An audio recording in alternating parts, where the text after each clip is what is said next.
Então, bem-vinda e bem-vindo a este novo episódio do podcast Florescer em Beleza. E hoje trago aqui uma nova convidada e também, ao ler o texto sobre o trabalho dela, eu já sabia que ela era fundadora, de uma academia que se chama Asas. Já esse nome é extremamente simbólico e traz-nos aqui bastantes imagens com muito significado. E hoje é dia IC, já agora, do ciclo Chuan, e IC é vento, é liberdade, é a capacidade de sairmos das nossas gaiolas e podermos voar, mas para isso temos que usar as nossas asas, e também descobrir que afinal asas é uma sigla para a Academia da Sabedoria da Árvore Sagrada, que eu achei muito bonito esta homenagem a árvore da vida, a árvore sagrada e esse significado da importância de irmos às nossas raízes, ao nosso inconsciente e subconsciente, porque essa é a forma de realmente ganharmos mais liberdade. Apresento-vos a querida Cláudia Rodrigues. Olá, Cláudia. Olá, minha querida Ana. Antes de mais uma vez agradecer-te estar aqui. É um privilégio, porque tenho bebido muito das saberias que tu tens trazido, não é? Conhecemos-nos como eu sendo tua aluna e também me revejo muito no teu trabalho. Portanto, é uma honra estar aqui contigo, querida. Muito Que grata. bom. Então, querida Cláudia, vamos começar por este símbolo da árvore que eu achei Uhum. tão bonito, a árvore sagrada, esta importância de nós irmos às raízes.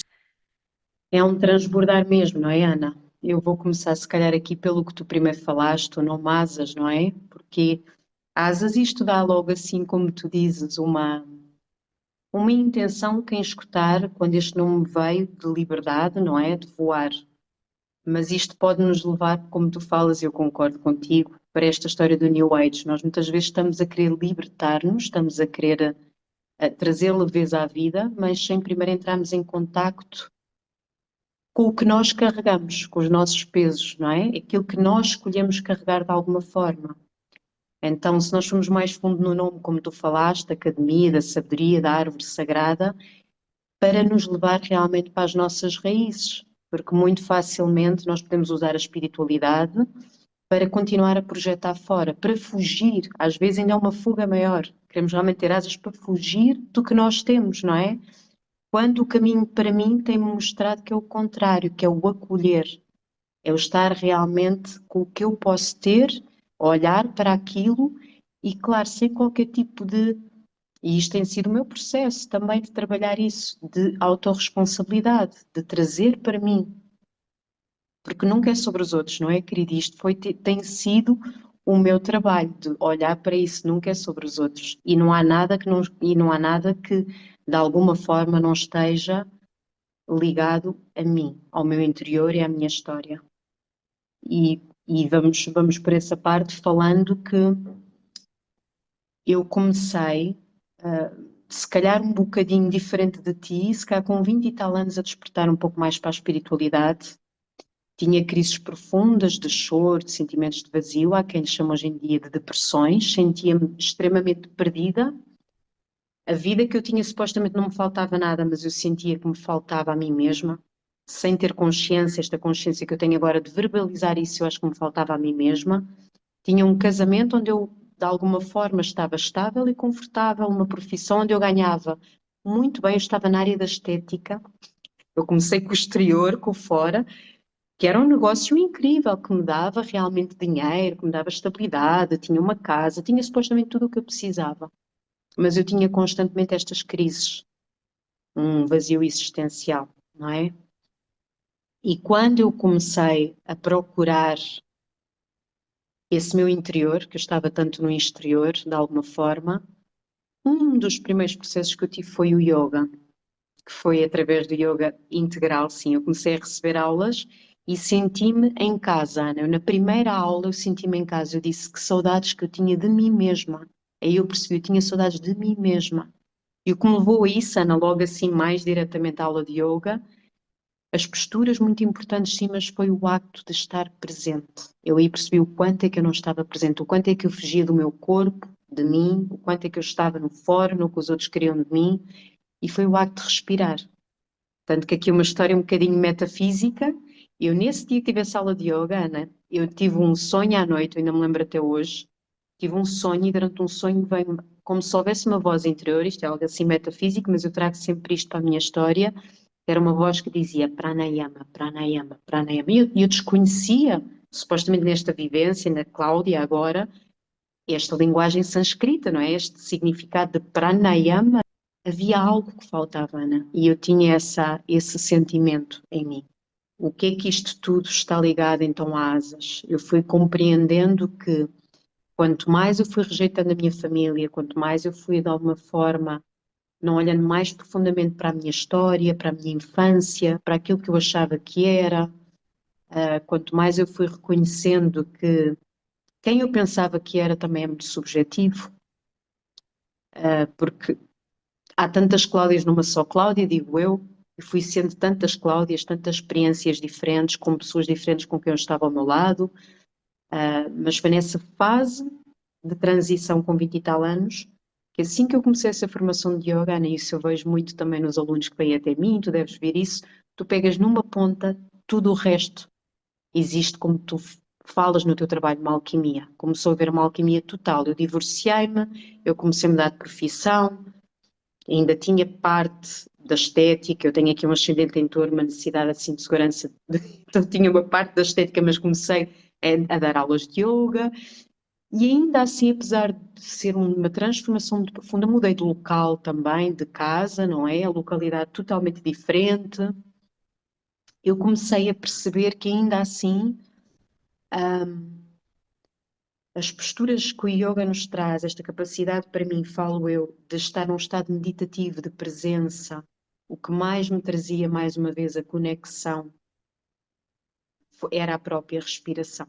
Antes de avançarmos, que gostei muito de te ouvir, Cláudia, e logo no início falaste uma palavra que para mim foi, ressoou cá dentro, foi importante, e disseste a palavra escolher. Eu escolhi, não é? Ou nós escolhemos onde nascemos, em que condições nascemos. E eu acho que isto é muito importante porque, na minha visão, independentemente de termos escolhido com consciência ou inconsciência, não é? E daí vem a história do karma, essas tretas, e há um magnetismo, sem dúvida, há uma escolha, mesmo que inconsciente, há uma escolha. E eu acho que esta palavra vem a ressignificar muito aquilo que hoje em dia falamos dos conflitos, dos traumas, das feridas, e a trazer-nos mais responsabilidade. Isso não significa culpa, ok? Mas mais responsabilidade. Quer explorar um bocadinho isso, que eu acho que é tão importante? Está ligado exatamente ao rebirthing o que tu estás a trazer. Foi aí que a minha chave mudou.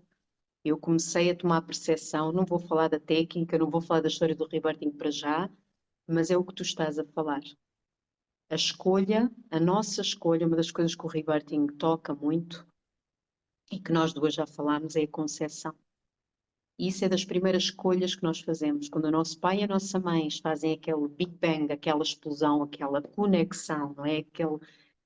Quando estamos a ser concebidos, no acto sexual, parecendo que não, mesmo para o rebirthing e para outro tipo de filosofias dentro da espiritualidade, acredita que nós, e eu acredito por mim, e eu já passei por isso, de acessar a isso, nós vamos realmente, nós temos um certo tipo de vibração, um certo tipo de forma de pensamentos, não é? Simplificando, que nós trazemos como bagagem, que transportamos de várias experiências e nós escolhemos o sítio certo, a hora certa e as pessoas certas. Então, a circunstância que vão ser os nossos pais, que vai ser o local, a fase planetária em que nós estamos. Então, o Rebirthing acredita muito nisso, que não há vítimas, não há casos e que, de alguma forma, tudo é sempre gerado por nós. Isso. O nosso pensamento cria a realidade. Então, a forma de pensamento que a minha mãe e o meu pai tinham estava muito ligado à minha forma de pensamento, àquilo que eu trago e que venho trabalhar. acreditam em nada, o quanto é que isto está enraizado, estas crenças estão enraizadas nas pessoas, que traz culpa, traz vergonha, traz uma desconexão com o divino, com o sagrado. Se tu assim quiseres chamar de Deus, não importa o nome, mas há uma desconexão. Tu não trazes para o ato da concepção o divino, não é? Então, toda essa forma de nós não consagrarmos, o que é consagrar para mim? É estar num estado de presença e de respiração. E é incrível quanto a respiração fala sobre nós. É óbvio que depois agora entramos na técnica e podemos reeducar a nossa respiração, podemos mudar, é daquelas funções fisiológicas magníficas, porque também temos autonomia na respiração e que nos dá esse potencial de tocar realmente nessa fonte da vida. Se nós repararmos, nós viemos de um ser aquático, nós estávamos dentro do ventre da nossa mãe, água, não é? Como um peixe dentro da água, e aí começa uma história muito interessante, que é a água, tu sabes disto muito bem, a água é um elemento yin, negativo, ela tem a capacidade de absorver, de receber, não é? É dos elementos que mais facilmente recebe. Então nós somos um ser incrível, que já vimos desta forma para provavelmente receber o máximo possível de informação. A luz da sala, do bloco operatório, aquilo é um bloco operatório, é uma energia altamente medicina, nada, eu não quero levar isto para um extremo, nem crítica, porque nós fazemos o que podemos na medida da consciência que fomos evoluindo. Mas na consciência que fomos evoluindo, nós fomos ficando muito pouco naturais, vamos dizer assim. E o que é natural é muito simples. É como a técnica do rebirthing, depois já vamos falar.